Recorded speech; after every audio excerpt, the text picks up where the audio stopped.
ओम शांति। 29 दिसंबर 2024। प्रातः मुरली अव्यक्त बाप दादा। रिवाइज कोर्स की डेट है 31 दिसंबर 2002। इस नए वर्ष में सर्व खजाने सफल कर सफलता मूर्त बनने की विशेषता दिखाओ। आज नव युग रचता नव जीवन दाता बाप दादा नव वर्ष मनाने आए हैं। आप सभी भी नव वर्ष मनाने आए हो व नव युग मनाने के लिए आए हो। नव वर्ष तो सभी मनाते हैं, लेकिन आप सभी नव जीवन, नव युग और नव वर्ष तीनों ही मना रहे हो। बाप दादा भी त्रिमूर्ति मुबारक दे रहे हैं। नए वर्ष की 1-2 को मुबारक देते हैं और साथ में कोई ना कोई गिफ्ट भी देते हैं। गिफ्ट देते हो ना? लेकिन बाप दादा ने आप सबको कौन सी गिफ्ट दी है? गोल्डन दुनिया की गिफ्ट दी है। सभी को गोल्डन दुनिया की गिफ्ट मिल गई है ना? जिस गोल्डन दुनिया में नवयुग में सर्व प्राप्तियां हैं। याद है अपना राज्य? याद है अपना राज्य? कोई अप्राप्ति का नाम निशान नहीं है। ऐसी गिफ्ट सिवाय बाप दादा के और कोई दे नहीं सकता। सारे विश्व में अगर कोई बड़े ते बड़ी सौगात देंगे भी तो क्या देंगे? बड़े ते बड़ा ताज व तख्त दे देंगे। जब स्थापना हुई थी, आगे आगे बैठे हैं स्थापना वाले। तब आदि में ही ब्रह्मा बाप बच्चों से पूछते थे कि अगर आपको आजकल की कोई भी रानी ताज और तख्त देवे तो आप जाएंगे? याद है ना? तो बच्चे कहते थे इस ताज और तख्त को क्या करेंगे? जब बाप मिल गया तो यह क्या है? तो इस गोल्डन वर्ल्ड की गिफ्ट के आगे कोई भी गिफ्ट बड़ी नहीं हो सकती। कई बच्चे पूछते हैं वहाँ क्या क्या प्राप्ति होगी? तो बाप दादा कहते हैं प्राप्तियों की लिस्ट तो लंबी है, लेकिन सार रूप में क्या कहेंगे? अप्राप्त कोई नहीं वस्तु जो जीवन में चाहिए। अप्राप्त कोई नहीं वस्तु जो जीवन में चाहिए, वह सब प्राप्तियां होंगी। तो ऐसी गोल्डन गिफ्ट की अधिकारी आत्माएं हो। अधिकारी हैं ना? डबल विदेशी अधिकारी हैं? हाथ हिलाते हैं। सभी राजा बनेंगे तो इतने तख्त तैयार करने पड़ेंगे। बाप दादा कहते हैं वह तख्त तो तख्त है, सर्व प्राप्ति है, लेकिन इस संगम युग का स्वराज्य उससे कम नहीं है। अभी भी राजा हो ना, प्रजा हो या रॉयल फैमिली हो, क्या हो? एक ही बाप है जो फलक से कहते हैं कि मेरा एक एक बच्चा राजा बच्चा है। राजा हो ना, राजयोगी हो कि प्रजा योगी हो। इस समय सब दिल तख्त नसीन स्वराज्य अधिकारी राजा बच्चे हैं। इतना रूहानी नशा रहता है ना, क्योंकि इस समय के स्वराज्य से ही भविष्य राज्य प्राप्त होता है। यह संगम युग बहुत बहुत बहुत अमूल्य श्रेष्ठ है। संगम युग को बाप दादा और सभी बच्चे जानते हैं। खुशी खुशी में संगम युग को नाम क्या देते हैं? मौजों का युग। क्यों? यहाँ संगम जैसी मौज सारे कल्प में नहीं है। कारण परमात्म मिलन की मौज सारे कल्प में अब मिलती है। संगम युग का एक एक दिन क्या है? मौज ही मौज है। मौज है ना? मौज है, मूंझते तो नहीं हो ना? हर दिन उत्सव है। क्योंकि उत्साह है, उमंग है, उत्साह है कि अपने सर्व भाई बहनों को परमात्मा पिता का बनाए। सेवा का उमंग उत्साह रहता है ना, यह करें, यह करें, यह करें। प्लान बनाते हो ना, क्योंकि जो श्रेष्ठ प्राप्ति होती है तो दूसरों को सुनाने के बिना रह नहीं सकते हैं। इसी संगम युग की प्राप्ति गोल्डन वर्ल्ड में भी होगी। अभी के पुरुषार्थ की प्रारब्ध भविष्य गोल्डन वर्ल्ड है। तो संगम युग अच्छा लगता है या सतयुग अच्छा लगता है? क्या अच्छा लगता है? संगम अच्छा है ना। सिर्फ बीच बीच में माया आती है, थोड़ा थोड़ा कभी कभी मूंझ जाते हैं। कई बच्चे सहज योग को मुश्किल योग बना देते हैं। नहीं लेकिन बना देते हैं, है नहीं लेकिन बना देते हैं। वास्तव में है बहुत सहज, मुश्किल लगता है। जिसको मुश्किल लगता है वह हाथ उठाओ। सदा नहीं, कभी कभी मुश्किल है या सहज है। जो मुश्किल योगी हैं वह हाथ उठाओ। माताएं मुश्किल योगी हो या सहज योगी? कोई मुश्किल योगी है? कोई हाथ नहीं उठा रहा है। सारी सभा में हाथ कैसे उठाएंगे? सभी बच्चे फलक से कहते हैं मेरा बाबा है कि दादियों का बाबा है। मेरा बाबा है ना। हर एक कहेगा पहले मेरा। ऐसे हैं या सिंधी लोग सभी बैठे हैं ना। यहाँ सिंधी लोग सभी बैठे हैं ना। मेरा बाबा है या दादी जानकी का है, दादी प्रकाशमणि का है, किसका है? मेरा है। सारा दिन क्या याद रहता है? मेरा ना। बाप कहते हैं बहुत सहज युक्ति है। जितने बार मेरा मेरा कहते हैं, सारे दिन में कितने बार मेरा शब्द कहते हो? अगर गिनती करो तो बहुत बार मेरा शब्द बोलते हो। जब मेरा शब्द बोलते हो तो बस मेरा कौन? मेरा बाबा। मुश्किल है? कभी कभी भूल तो जाते हो। बाप दादा कोई नया शब्द नहीं देता है। जो सदैव कार्य में लाते हो मैं और मेरा। तो मैं कौन और मेरा कौन? कई बच्चे मुश्किल पुरुषार्थ क्यों करते? सिर्फ सोचते हैं बिंदु सामने आ जाए। बिंदु बिंदु बिंदु, और बिंदु खिसक जाती है। बिंदु तो है लेकिन कौन सी बिंदु? मैं कौन हूं? यह अपने सोमान स्मृति में लाओ तो रमणीक पुरुषार्थ हो जाएगा। सिर्फ ज्योतिर्बिंदु कहते हो ना तो मुश्किल हो जाता है।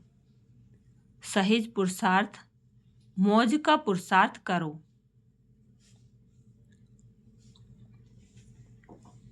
इस नए वर्ष में पुरुषार्थ भी श्रेष्ठ हो, लेकिन श्रेष्ठ के साथ पहले सहज हो। सहज भी हो और श्रेष्ठ भी हो। यह हो सकता है? दोनों साथ हो सकता है? डबल फॉरेनर्स बोलो, हो सकता है? तो बाप दादा देखेंगे। बाप दादा तो चेक करते रहते हैं ना। तो मुश्किल योगी कौन कौन बनता है? सहज योगी का यह मतलब नहीं है कि अलबेलेपन का पुरुषार्थ हो, श्रेष्ठ भी हो और सहज भी हो। तो पांडव सहज योगी हैं। सहज योगी जो हैं वह हाथ उठाओ। देखना टीवी में आ रहा है। मुबारक हो। तो यह वर्ष कोई के आगे कोई मुश्किलात नहीं आएगी, क्योंकि सहज योगी हो। अलवेले नहीं बनना। समय प्रमाण इस नए वर्ष में सभी को विशेष यह लक्ष्य रखना है कि जो भी खजाने प्राप्त हैं, समय है, संकल्प है, गुण है, ज्ञान है, शक्तियां हैं, सबसे बड़ा खजाना संकल्प है। श्रेष्ठ संकल्प, शुद्ध संकल्प, इन सभी खजानों को हर रोज सफल करना है। खूब बांटो, दाता के बच्चे मास्टर दाता बनो। खूब बांटो। क्यों? सफल करना अर्थात सफलता को प्राप्त करना। तो यही इस वर्ष की विशेषता सदा कायम रखना। सफल करना है और सफलता है ही है। सभी कहते भी हो ना कि सफलता हमारा जन्म सिद्ध अधिकार है अधिकार, तो सफल करो और सफलता प्राप्त करो। कोई भी कार्य करो, कोई ना कोई खजाना सफल करते जाओ और सफलता का अनुभव करते चलो। सोचो, सफलता का अधिकार आप ब्राह्मण आत्माओं के सिवाय और किसका अधिकार हो सकता है? क्यों?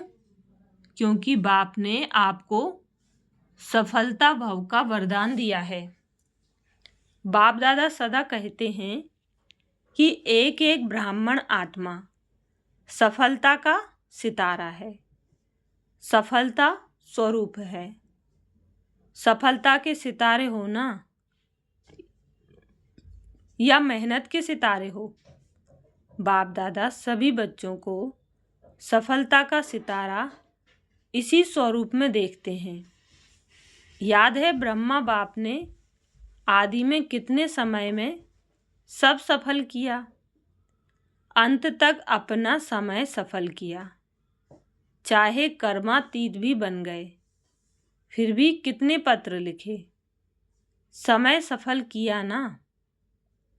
लास्ट दिन भी मुख से महावाक्य उच्चारण किए, लास्ट दिन तक सब सफल किया, इसीलिए सफलता को प्राप्त हो गए। तो फॉलो फादर, वास्तव में संगम युग का एक एक संकल्प, एक एक सेकंड सफल करना ही सफलता मूर्त बनना है।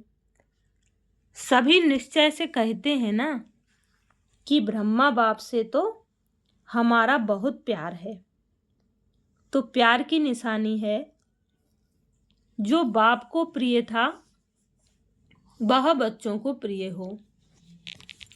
समय, संकल्प और सर्व खजाने सफल हों, व्यर्थ नहीं हों। प्यार की निशानी फॉलो फादर। ब्रह्मा बाप ने विशेषता क्या दिखाई? जो सोचा वह सेकंड में किया। सिर्फ सोचा नहीं, सिर्फ प्लान नहीं बनाया, प्रैक्टिकल में करके दिखाया। तो ऐसे हैं, फॉलो करने वाले हैं ना। अच्छा है। आज बहुत ही आ गए हैं न्यू ईयर मनाने के लिए। अच्छा है। अगर हॉल छोटा पड़ गया तो दिल तो बड़ी है। देखो, दिल बड़ी है तो समा गए हैं ना। आज सभा में 18-19 हजार भाई बहनें बैठे हैं। सभी बाहर बैठे हुए भी सुन रहे हैं ना। बाहर बैठने वाले सुन रहे हैं, वहाँ तो दिखाई नहीं देंगे।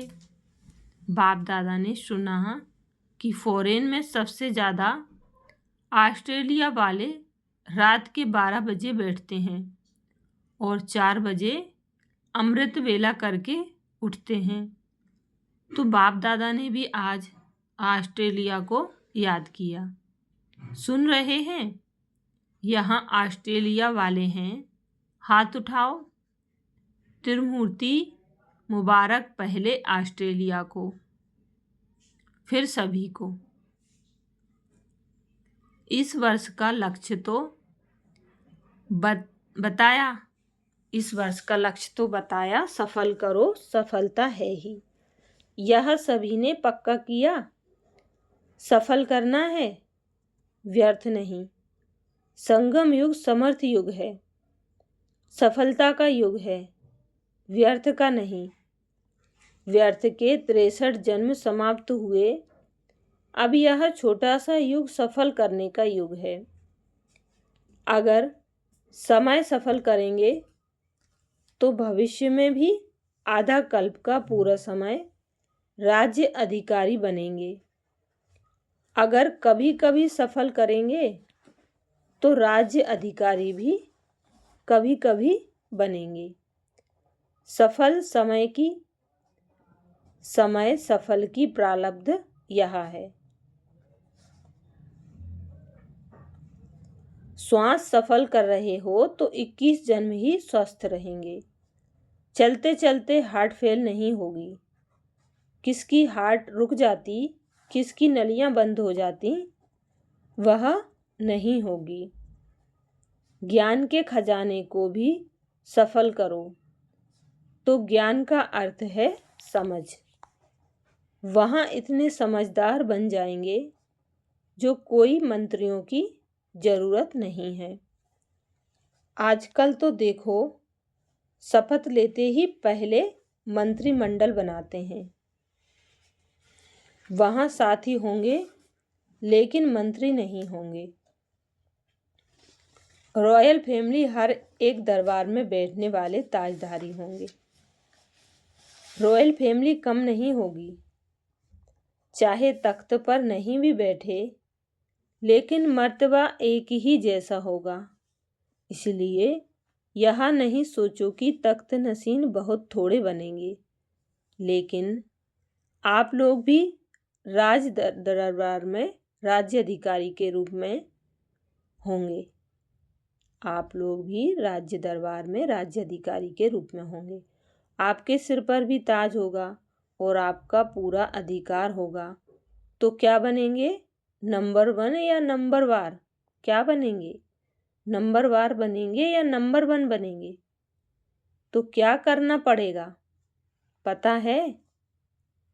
हिम्मत दिखाई, यह बहुत अच्छा है, लेकिन 1 नंबर बनने के लिए पहले विन करना पड़ेगा। कर रहे हैं ना? करेंगे? यह नहीं कहना कर रहे हैं, दूसरे भी सुन रहे हैं।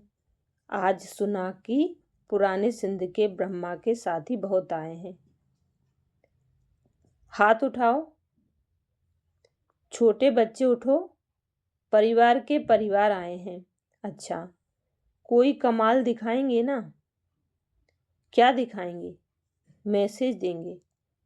वह तो कर ही रहे हो।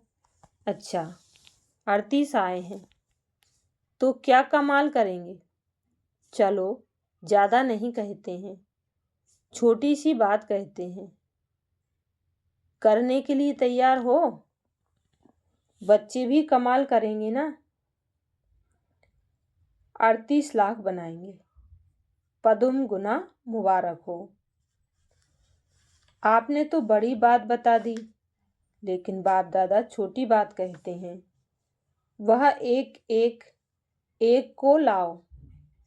लाना है, एक एक को लाओ। बच्चे हैं तो बच्चों को लाओ। माताएं हैं तो भाई या बहन को लाएं। लेकिन एक एक को एक लाना है। यह ग्रुप देख लो, आप इसको गाइड करना। अगले साल लेकर ही आना, डबल ग्रुप लेकर आना। बाप दादा यही चाहते हैं कि जहाँ से आदि हुई वहाँ ही प्रत्यक्षता होनी है। रहम आता है ना? ब्रह्मा बाप के देश के वासी हो तो देशवासियों से प्यार होता है। आपके पास खजाने बहुत हैं। गुणों का खजाना कितना बड़ा है, शक्तियों का खजाना कितना बड़ा है। तो गुण दान, शक्तियों का दान करने वाले मास्टर दाता बनो। जो भी आए, चाहे संबंध में आए, चाहे संपर्क में आए, लेकिन उनको कोई ना कोई गुण या शक्ति की गिफ्ट दे देना। कोई खाली हाथ नहीं जाए, और कुछ नहीं तो बाप के संदेश के मीठे बोल, वह मीठे बोल भी गिफ्ट देना। दुनिया वाले तो कोई भी उत्सव होता है ना, तो एक दो को मुख मीठा कराते हैं, लेकिन बाप दादा कहते हैं मुख मीठा तो कराना ही है, लेकिन अपना मीठा मुखड़ा भी दिखाना है। सिर्फ मुख मीठा नहीं, मुखड़ा भी मीठा। इतनी मधुरता जमा है ना, जो बांटो तो भी भरपूर रहो, और इस खजाने को तो जितना बांटेंगे उतना बढ़ेगा, कम नहीं होगा। तो इस वर्ष नोट करना, जो भी आत्मा आई उसको कुछ दिया। अगर सुनने वाला नहीं है तो मीठी शक्तिशाली दृष्टि देना, लेकिन देना जरूर, खाली नहीं जाए। यह तो सहज है ना, या मुश्किल है? अच्छा, 1 सेकंड में मन की ड्रिल याद है? हर एक सारे दिन में कितने बार यह ड्रिल करते हो, यह नोट करो। यह मन की ड्रिल जितना बार करेंगे उतना ही सहज योगी, सरल योगी बनेंगे। एक तरफ मनसा सेवा, दूसरे तरफ मनसा एक्सरसाइज। अभी अभी निराकारी, अभी अभी फरिश्ता। ब्रह्मा बाप आप फरिश्तों का आह्वान कर रहे हैं। फरिश्ता बनके ब्रह्मा बाप के साथ अपने घर निराकार रूप में चलना, फिर देवता बन जाना। अच्छा, चारों तरफ से बहुत बहुत याद प्यार, चाहे कार्ड के रूप में, चाहे पत्रों के रूप में। बाप दादा के पास पहुंच गए हैं। बाप दादा जानते हैं कि हर बच्चा यही समझते हैं, मेरी याद बाबा को दे देना। लेकिन मिल गई है। याद प्यार देने वाले बहुत लाडले बच्चे बाप दादा के सामने हैं। इसलिए बाप दादा कहते हैं कि हर एक बच्चा अपने अपने नाम से मुबारक और दिल की दुआएं स्वीकार करे। आप सभी को भी नवजीवन, नवयुग और नए वर्ष की बहुत बहुत पदम पदम पदम पदम गुना मुबारक और दिल की दुआएं हैं। याद प्यार और नमस्ते। हम बच्चों का भी बाप दादा को याद प्यार और नमस्ते। बाप दादा ने सभी बच्चों को नए वर्ष की बधाई दी। चारों ओर के बहुत मीठे बहन, चारों ओर के बहुत मीठे बहुत प्यारे बच्चों को पदम पदम गुना न्यू ईयर की मुबारक हो। यह जो घड़ी बीत गई, यह है विदाई और बधाई की घड़ी। एक तरफ विदाई देनी है, जो अपने में संपन्न बनने में कमी अनुभव करते हो उसको विदाई, सदा के लिए विदाई देना, और आगे उड़ने के लिए बधाई। बधाई हो, बधाई हो, बधाई हो। अच्छा, ओम शांति। वरदान दिया बाप दादा ने, वरदान दिया बाप दादा ने। स्मृति को अनुभव की स्थिति में स्थित करने वाले नंबर 1 विशेष आत्मा भाव। स्मृति को अनुभव की स्थिति में स्थित करने वाले नंबर 1 विशेष आत्मा भाव। डिटेल है, सभी ब्राह्मण आत्माओं के अंदर संकल्प रहता है कि हम विशेष आत्मा नंबर 1 बने, लेकिन संकल्प और कर्म के अंतर को समाप्त करने के लिए स्मृति को अनुभव में लाना है। जैसे सुनना, जानना याद रहता है, ऐसे स्वयं को उस अनुभव की स्थिति में लाना है। इसके लिए स्वयं के और समय के महत्व को जान मन और बुद्धि को किसी भी अनुभव की सीट पर सेट कर लो तो नंबर 1 विशेष आत्मा बन जाएंगे। स्लोगन है, बुराई की रीस को छोड़, अच्छाई की रेस करो। अच्छा, शुक्रिया बाप दादा, शुक्रिया आप सभी का। ओम शांति।